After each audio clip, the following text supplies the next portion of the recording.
Hello children, welcome to today's episode on Creative Minds. And in this segment, we'll be learning how to make different yummy, tasty and delicious food. So last week we made a club sandwich which involves using our coleslaw, sardine, butter and our bread. So we learned how to cut the triangular shape. So today we'll be making a pineapple and watermelon smoothie, and we'll add a little bit of cucumber for flavor and dates as sweetener. I recommend using dates because it's a natural sugar and it strengthens our bones, so it doesn't go inside with a negative effect but a positive effect.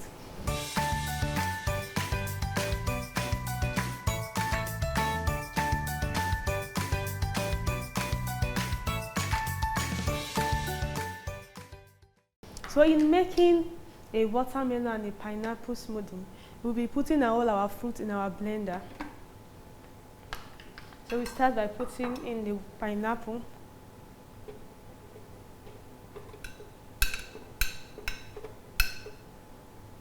then the cucumber, then we add the watermelon.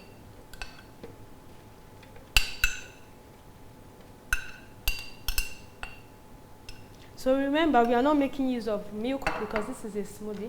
So we are adding our dates. We can make use of 2 dates for sweetening, and for the ice cube, in case the weather is cold and you don't want something extra cold, you can make use of just a little. And we are ready to blend. And remember, I always say when we are blending, we shake we shake then blend. Then we are going to shake. And you can also turn it off and shake. And most people like adding a little bit of water to their smoothie while blending it, but most people prefer it just like that. But I will add a little bit of water to it.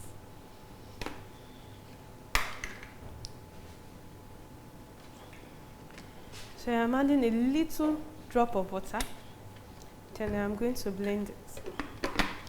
Then I'm shaking. I am shaking while blending. Then I shake. Then I blend.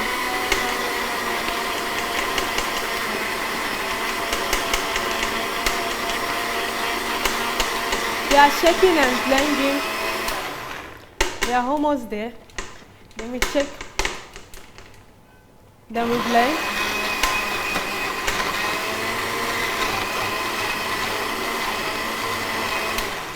And most people love the smooth consistency, and most people like seeing the shaft of the fruit, but we would make a smooth consistency. And we are shaking and blending.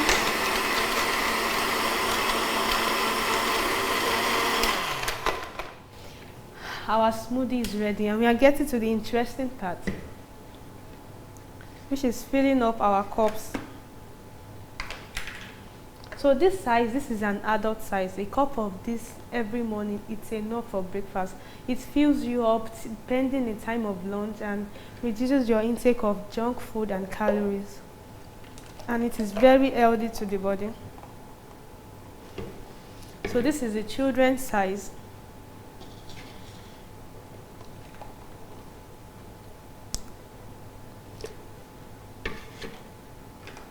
A full cup of this. It's healthy and highly filling for a child going to school in the morning, and it can sustain the child in the lunch break.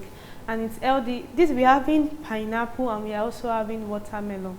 And pineapple, it aids our digestive system. Watermelon prevents us from high blood pressure and everything. So now we are going to have a taste of this.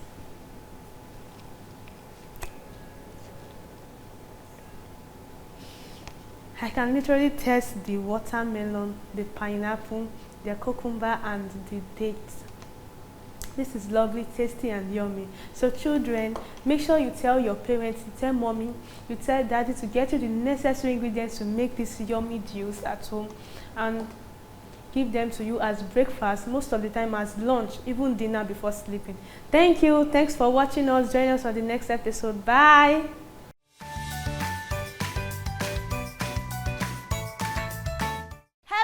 everyone. Hello, Mrs. G. Now that was very beautiful. Thank you, friends. I am super excited to see your beautiful faces. And to our viewers out there, happy to hear from you again. I hope you enjoyed our last episode. So friends, welcome to Storytime with Mrs. G. Yay! Okay, we're going to be learning another interesting story. This time around is about two friends named Rosie and Gasper. Everyone say Rosie and Gasper. Rosie and Gasper. Rosie and Gasper are good friends. They love each other and they do things together. They also like going on adventures all the time. Sometimes they would decide to go to the forest. Sometimes they would decide to go to a park. So this time around, they decided to go see an iceberg. Yeah, an iceberg. Where can we find icebergs? In the Arctic. In the Arctic. That's beautiful. And then they set, boom, they took off. They decided to go to the closest Arctic near to where they were living.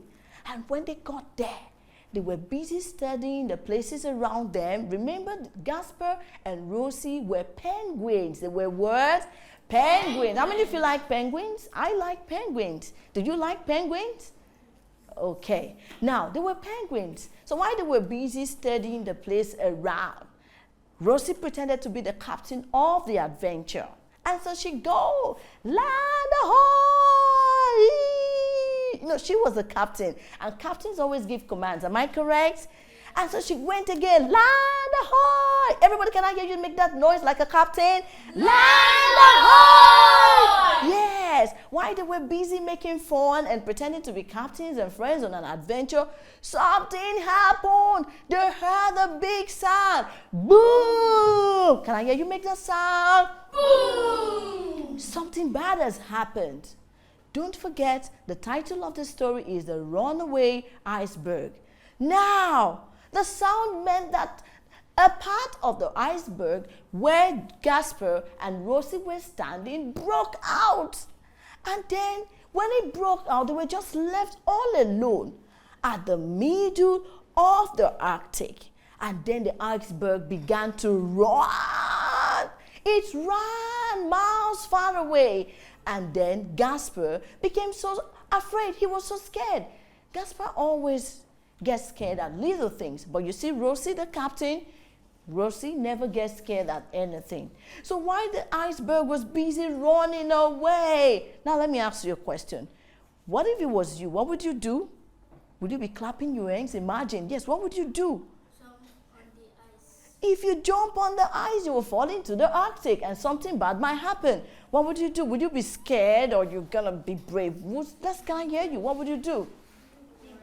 You will be brave. You. Okay, let's find out what happened to Rosie and Gasper. So the iceberg kept running and running. And all the penguins on the Arctic were busy looking, crying and screaming. What do we do? How do we help our friend? There was no help coming from anywhere. So while this was going, Gasper was busy screaming. She was scared. She was scared. And Rosie said, don't worry. Calm down. You have to control yourself. There's going to be a way out. No. Gasper was still scared. And the iceberg kept running and running and running. But it got to a point. From a faraway place, they spotted a snow petrel. The snow petrel happens to be a bird. White and beautiful. And Rosie screamed, hi, help, help, help. Can I hear you scream help with me? Let's go. Help, help, help. And then the snow petrel came around to help the two penguins. The snow petrel asked, what do you want me to do? All we just needed was to make the iceberg birds to stop running. And then the snow petrel gave a little assistance. While she was trying to help the iceberg to run backward, it wasn't working. They became scared again. Remember, it was Gasper. Gasper kept screaming and screaming. And then Rosie would always calm Gasper. When you face difficult situations, sometimes getting scared is not the solution. Am I correct? Is it nice to be as scared as Gasper? No. She was just scared. Sometimes when you get scared, you might not find a solution, children. Do you think it's possible? Yes. Good. So Gaspar couldn't even provide any solution. Rosie was the only person seeking for help. At some point, she even told Gaspar, don't worry, raise me up, let me see what I can do. And while they were doing that, they saw a silver fish. Everyone say a silver fish. So they beckoned on the silverfish to come help them. And the silverfish came in their troops and they helped the Rosie and Gaspar to see if they could channel the iceberg back to the Arctic from where they all started. But no, it wasn't working, because while they were trying to push and help them, they got stuck on a very big iceberg, and at that point they were not moving again. And then Gaspar started crying. Gaspar was more scared, but Rosie, the captain, was very courageous. She wasn't scared. What does it mean to be courageous? What does it mean? Can we hear from another person? What does it mean to be courageous? Yes? Brave, beautiful. Does anyone have a different view? Yes? Fearless. Another view. What does it mean to be courageous? So it meant that Rosie was courageous, brave, and fearless. But Gaspar would cry at any little thing. So why they got stuck there? They needed someone to help them. They became scared. And do you know what happened? They saw a big blue whale. The big blue whale got to the point where they were. I'm talking about the penguins. And then they screamed, help! Can we scream, help everybody? Help! Help! And the blue whale came around and helped them to break the barrier to their movement. Boah! That barrier was removed, and then they kept sailing. But there was a challenge now. The iceberg on which Rosie and Gaspar were standing started getting smaller and smaller because the sun was about to rise. That was a scary challenge, because when the sun gets hotter, something is going to happen. What's going to happen? Can you guess? It's going to melt the ice. It's going to melt the iceberg. And do you think, what will now happen if it gets melted? Yes, what will happen? It will turn to water, and maybe everybody might die. How? But you know what? Rosie never gave up. Rosie never gave up. She kept telling Gaspar, don't worry, let's keep pressing on. And then remember, they had 3 people helping them. Let's recall the first person. What was the first person? The snow petrel. Can I hear you say that loudly? The snow petrel. What was the second set of people helping them? The silverfish. And then the big giant who was helping them, what is the name? The blue whale. Now, with the help of these 3 sets of people, they sailed and sailed. And when it looked as though the iceberg was about to melt, lastly, they opened their eyes and they found themselves closer to their family. And guess what? Everyone was happy when they saw Gaspar and Rosie, and they made a joyful sound. They were like, wow! Remember, they almost lost the 2 friends. So what if they were your friends and you see them arriving? What would you do? You would scream, wow! Gaspar, Gaspar. Can I hear you make that sound? Let's go. Gaspar, Gaspar. How about for Rosie? Let's go, Rosie. Rosie, Rosie, Rosie. And then the families became united with their children, Rosie and Gaspar. And then to the friends who helped them to reach their former destination, the family told them thank you, appreciated them, and they went back. Wow, friends, at the end of the day, Gaspar and Rosie were happy that nothing happened to them while they were on their adventure to the Arctic. Oh, friends, that was a beautiful story. But you know what? There are lots of lessons you stand to gain from that story. I want to get from you. What lessons did you learn? Yes, let me hear from you. What lesson did you learn from that story about the runaway iceberg? Yeah? We should never be scared. We should never be scared. There are some children seated at home watching us. They get scared at little things. Can I shock you? Sometimes mama will say, go to the room, maybe that's at the middle of the night, and get me my phone. And because there's no power supply, they will tell you I can't go. Don't be afraid, all right? Okay, let's get another lesson. We should be brave. Can we say that together? We should be brave. That's beautiful, yes? We should be helpful. We had people who were helpful in the story. Can we mention their names again? The Snow Petrel, The silver fish. and the blue whale. Fantastic. Thumbs up, guys. Yeah, what did you learn from the story? Always be fearless, be brave, and be fearless. Like the friends who went out there on an adventure, one of them was always fearful. The other was always very brave. Do you want to be like Rosie or Gasper?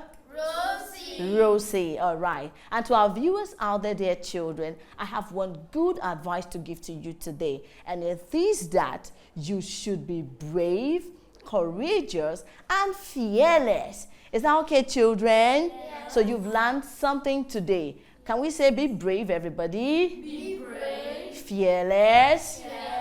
And bold. And bold. All right. So with this one, we have come to the end of today's episode. Do not forget the topic of today's story, the runaway iceberg. Can I hear you say that louder? The runaway iceberg. So in our next meeting, we're going to be learning something more interesting. Don't forget, our stories are moral stories, so you could learn lessons. What would you want to say to your friends watching you out there? Bye.